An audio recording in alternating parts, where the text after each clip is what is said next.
Welcome to Issues That Matter. I'm Cynthia Pooler, and my guest today is Scott Ritter, and we're going to talk about a pretty controversial subject, and that's biolabs. And they've been springing up all over Ukraine, so it's kind of a really serious situation, right, Scott? Well, potentially. I mean, if there's a less nefarious explanation for these labs than the interpretation being put out by the Russian Ministry of Defense, it's incumbent upon the United States to not only say so, but make its case to refute what the Russians are saying with hard fact, contracts, um, you know, uh, documents that explain away some of the accusations. Because on the surface of it, a lot of that which Russia has documented is disturbing, and it could uh, be seen by some as reflecting nefarious intent on the part of the United States when it comes to biological pathogens, the weaponization of these pathogens, and the employment of these pathogens against a Russian target. So, Wh- uh, there's been a proliferation of them. How many would you say have been built? It's not only in Ukraine. There's biolabs in the United States, and there's quite a number of them. And for what purpose? Well, ostensibly for defensive purposes. That's the claim, of course, of the United States. We live in a world where um, a case can be made for the need for a system that is proactive when it comes to potential um, you know outbreaks of uh, you know diseases like avian flu, COVID, etc. Right. We don't want to be talking about the pandemic after it happens. We'd like to anticipate a pandemic and nip it in the bud. In order to do that, we need to have knowledge. We have to have a lot of you know biological intelligence. We need people to go out and gather um, samples of potential pathogens. We need these samples to be assessed.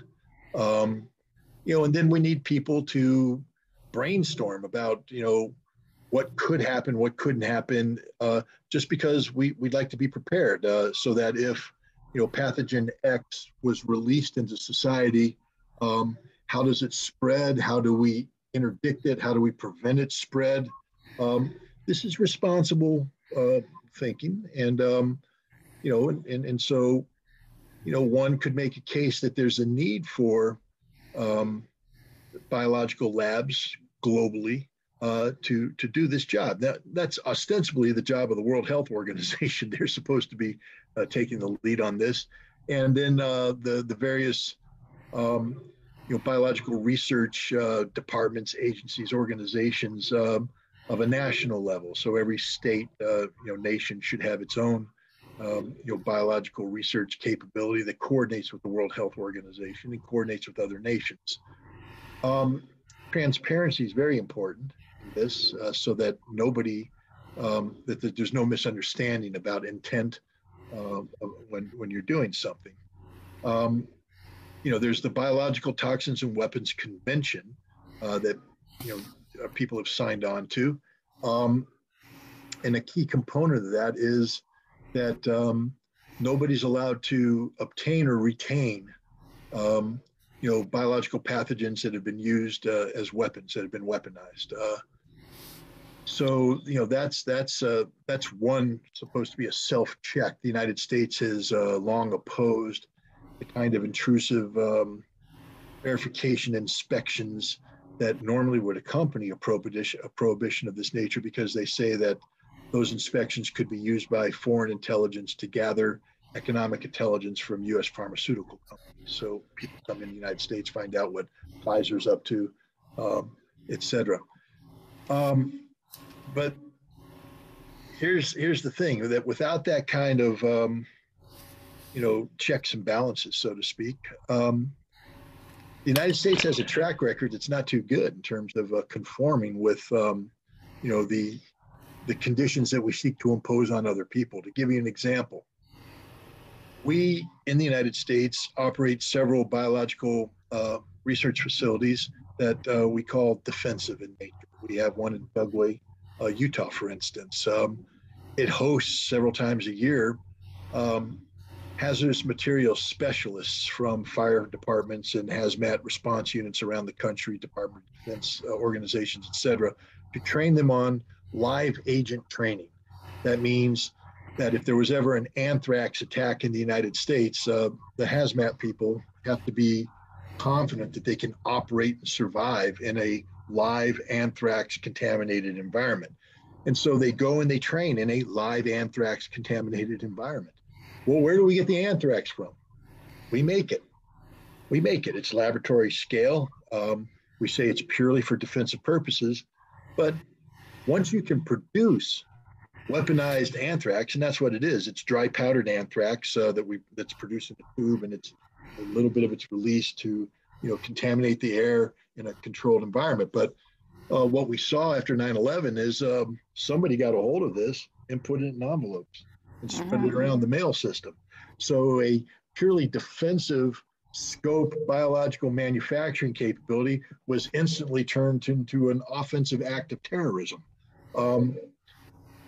I can guarantee this, that had Iraq said, all we're doing is producing small amounts of dry powdered anthrax for purely defensive purposes, then we'd say, no, we're going to invade you because it's a violation. It's not allowed to happen. We do the same with botulinum toxin. We do the same with other, potential biological weapons.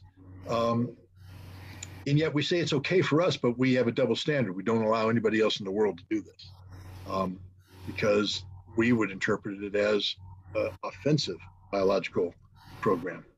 So there's a double standard there.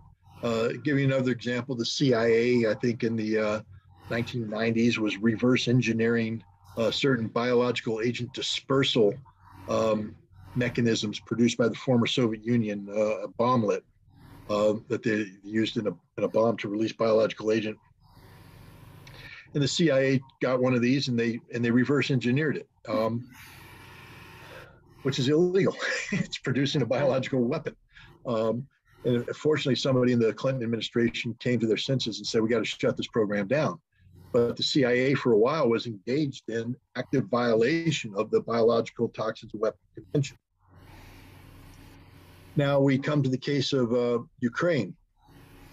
The United States, in the aftermath of the collapse of the Soviet Union and the suddenly having access to former Soviet bloc states, not only in Europe but elsewhere, Kazakhstan, Kyrgyzstan, etc. We undertook a program to. One of the big concerns is when the Soviet Union collapsed, what was going to happen to all of its nuclear, biological, and chemical weapons capability. The Russian Federation, of course, still existed, and they took responsibility for big segments of this, but because it was a Soviet program, that meant that in a lot of Soviet republics, there were facilities that were used for these now prohibited activities. And there were scientists trained on this stuff, trained to make chemical weapons, biological weapons. So the question is, what happens? Do we, A, let them continue to produce these weapons? No, we don't want that. So we got to shut them down. But now they have scientists. And if the scientists don't have employment, they may go off and provide their skill set to other nations like North Korea, Iran, who knows? We needed to stop that. So we started talking about going in and, in a cooperative effort, taking control of these facilities,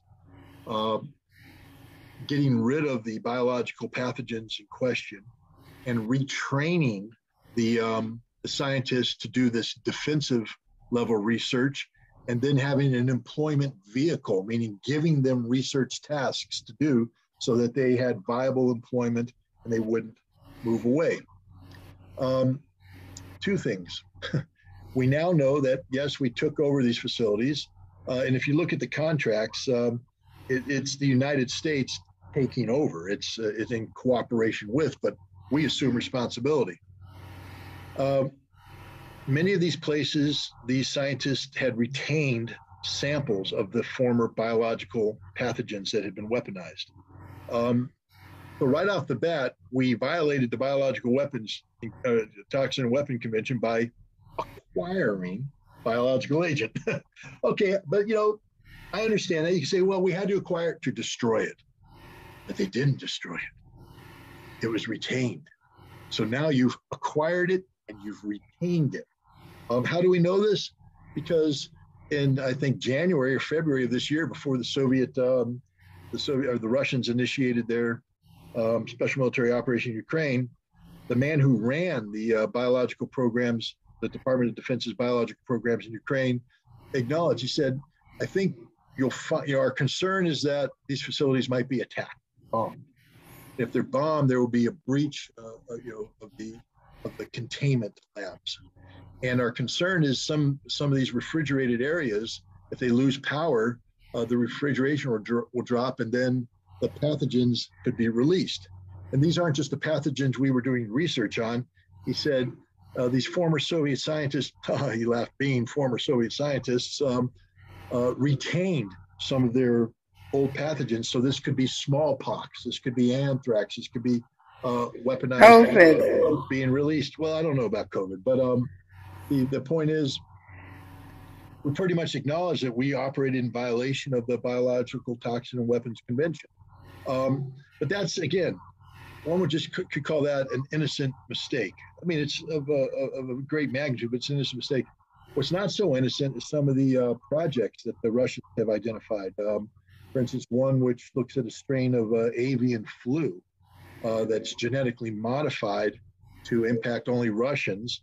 And then research was done on how this could be vectored towards Russia using migratory birds. Now, there might be an innocent explanation for all of this. The US government hasn't made it yet, and the Russians are looking and saying, this looks an awful lot like a weapons program designed to attack Russia from Ukraine. And therein lies the rub. What was really going on? Remember, I talked earlier about the need for transparency. Many of these programs were secret. The information is classified, not available to the public. Why? Why would you have to classify ongoing research into potential pathogens that could impact the global community? Why isn't this research being made available to the World Health Organization, to other people around the world, so that they can be informed about this potential threat to humanity? Why is it classified? Well, because you're trying to hide something. What is it you're trying to hide? You're trying to hide the fact that we might have been up to no good, because we do have a track record of violating the Biological Toxin and Weapons Convention. And, we do have a track record of using ostensible defensive scope programs as a cover for more nefarious activities. So I'm not outright accusing the United States of this. Russia has. But I am saying that it's incumbent upon the United States now to rise to its defense. That if nothing is going on, tell us, show us, convince us. Because otherwise, the track record of the United States is such that one has to give the Russians the benefit of the doubt on this one, that they are telling the truth. It's up to the United States. Now, normally you'd say, the accused is cloaked with the presumption of innocence. But given the track record of the United States here, I don't think we get to presume that they're innocent. We get to presume they're guilty, and it's up to them to prove their innocence. So the biolabs in the Ukraine area initially there were 4 of them. Now there's a lot more. And it's my understanding, maybe I'm incorrect, but a lot of it is funded by U.S. taxpayer money. How much money are the taxpayers footing the bill for these biolabs throughout the world? Well, I mean, that's a known number. I don't have it off the top of my head, but what I will say is this, that these labs were created as part of the post-Cold War program called cooperative threat reduction. That is where the United States works with former Soviet bloc states in a cooperative manner to reduce the threat posed by retained chemical, biological, nuclear, ballistic missile production capability that existed. We would go in and the organization that was responsible for overseeing this was called the Defense Threat Reduction Agency. It's actually the modern version of what's called the On-Site Inspection Agency, which is what I worked with when we first started doing the Intermediate Nuclear Forces Treaty. It's an organization whose job is to implement various arms control agreements and non-proliferation agreements that the United States enters into. Their budget is publicly available. I mean, they go before the United States Congress every year, and they make a bid for money, and Congress allocates the money. One of the things that Congress does is set aside a pot of money for instance, they'll say we need to restrict the potential for the spread of biological warfare agents. So we've set aside money that can be used as part of the convention of the Cooperative Threat Reduction Treaty through programs implemented by the Defense Threat Reduction Agency to do that. And one of the programs is the creation of these biological research facilities. So you pretty much had a template. We put one in Ukraine, we put two in Ukraine, we put one in Georgia, we put one in Kazakhstan, and they're there.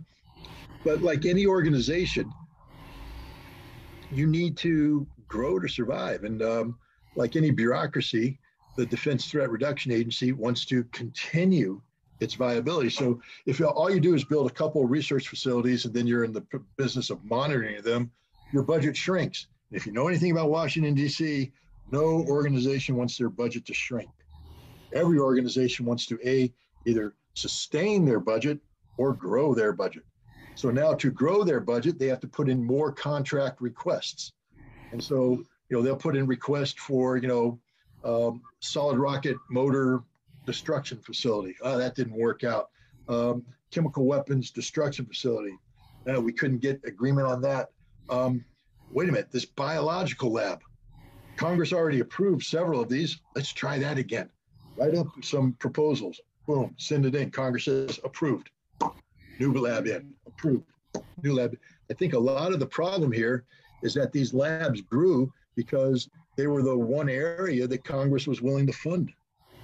They grew, and then once they grow, you have to give them business. You have to give them work. And so, there's only so many responsible research projects that exist in the world. Then after that, you start getting into harebrained stuff. And yet, because you had so many labs that needed X amount of work, we're letting out contract bids for people to come in and say, this is what I would like to do. This is what I would like to do. This is what I would like to do. And then people review it and say approved. And next thing you know, this program's in place in Ukraine, investigating avian flu that can be put on birds and flown into Russia. And you're like, why the hell would you do this? This is stupid. Well, you do it because we've created this system of procurement that is, all it wants to do is expand, and there's no checks and balances. There's nobody saying enough is enough. There's nobody saying maybe we shouldn't be doing that. Everybody's saying, oh, that's a good idea because that expands our budget, that expands our power, that expands, the people, the number of people we can get, number of bodies we can get. And that's always a good thing. Nobody ever comes in and says, whoa, that's far too many labs. We need to reduce them by 20%. Because if you reduce it by 20%, you're losing your money.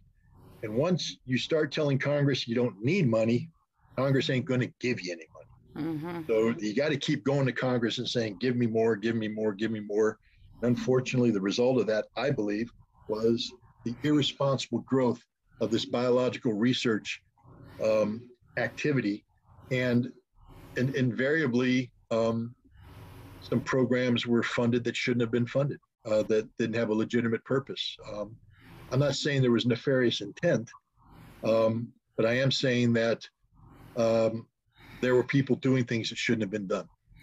You know, there's biolabs in Wuhan, China, and people think that maybe it was either the virus was escaped or deliberately escaped. But there is a biolab in Wuhan, correct? Well, the Chinese have, I think, two labs in Wuhan. Um, yeah. Look, I don't know. I'm not a biologist. I'm not an epidemiologist. I haven't spent a lifetime studying this stuff. I know that there's a body of scientific thought that says that this virus occurred in the wild. There's a body of scientific thought that says that it was man-made. I know there's no agreement to this. I know the Biden administration ordered the U.S. intelligence community to get to the bottom of it, and they came back and said there is no agreement on this. This is one of the great unknowns out there. And I would appreciate more transparency on the part of China. I would also appreciate more transparency on the part of the United States. I would appreciate more transparency on the part of the World Health Organization.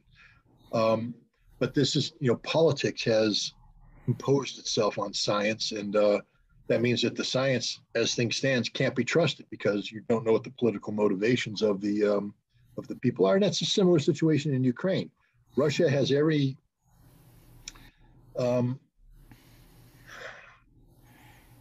we have to believe that Russia will seek to magnify that which puts America in a bad light and minimize that which would put America in a good light. So Russia is politicizing the documents that it has recovered from Ukraine. Mm-hmm. The United States is in the business of discrediting everything Russia says. And we know now that a lot of what the United States does from an intelligence standpoint is just a full-faced lie, that it's designed to shape perception, not to tell the truth. And as a result, nobody can have any confidence in anything that's out there right now about biological labs and biological activities, which just leads me to my conclusion. I'm very concerned about this. I think it's incumbent upon the Congress of the United States to behave responsibly on behalf of the American people by launching a full investigation into what exactly was going on in Ukraine with U.S. taxpayer money, funding the Defense Threat Reduction Agency as part of the Cooperative Threat Reduction Program to build these biolabs. What was going on? We need to know. We need to know. And would you say that a majority of Americans are not fully aware of that? Oh, easily. I mean, first of all, it's a sort of a niche topic to begin with, and even if more people were aware of biolabs, how many Americans are truly empowered to comprehend the scope and scale of the research being done there? So what happens is we end up having to have this explained to us by scientists who are able to articulate accurately what was going on. But then to what degree are those scientists having their scientific message slanted by politics? Are they paid by the U.S. government? In which case, they're probably not going to issue a report that puts the U.S. government in bad light. Are they paid by a group that has a record of being anti-American? In which case, they're probably not going to do anything that paints America in a good light. So it's a difficult situation. This is one of those fundamentally difficult problems that doesn't readily lend itself to the public being able to assess it on a factual basis, because A, the facts aren't there, and B, when they are there, the public's not really in a position to understand them. And reading the average American, what they read every day, whether it be the New York Times or whatever magazines online or whatever magazines they have, this issue is not really covered, is it? It's not being covered in the United States like it should be. And I would say that if you're skilled in the use of the Google search engine or whatever search engine you use, and you know what keywords to use, you probably could navigate your way through various congressional budget hearings and the documents produced by the United States Congress about the funding of these programs. And any hearings and testimony that might have been given in open session. So I think the data is out there if people have the skill and the patience and the time necessary to get it. But even once you get it, are you able to make sense of it? Because a lot of it is very technical in nature. Mm-hmm. No. So, if you could give a quick recap, what would you say about this whole biolab issue? Look, I think the COVID-19 pandemic has proven that we have to take biological threats seriously. They're real. They're not fake. And while we have a responsibility to be proactive in our effort to know more about a potential threat, we also have a responsibility not to allow these programs to be used in a manner which violates international norms, standards, and even law. Mm-hmm. And ultimately, the best disinfectant is sunlight. We need to have access to these documents. We need the U.S. Congress to carry out a full, frank, and open investigation of this, so that either we can refute the accusations that Russia has made and put these programs in a proper perspective, or we can say the Russians were right and we have to ensure it never happens again. Mm-hmm. And it's incumbent upon us to do this job, the U.S. Congress, and the U.S. Congress isn't going to do it unless they feel that the American people are interested in that kind of research. And right now, I just get the feeling that the American people mm-hmm. aren't that interested. Okay, so this was pretty interesting. I hope people who watch and listen to us will learn a number of things about what you said. So you have been listening to Scott Ritter. I'm Cynthia Pooler. This is Issues That Matter. If you like this show, follow me on my YouTube channel. Scott, I always enjoy talking with you, and thank you everybody for watching and listening. Scott, have a great day.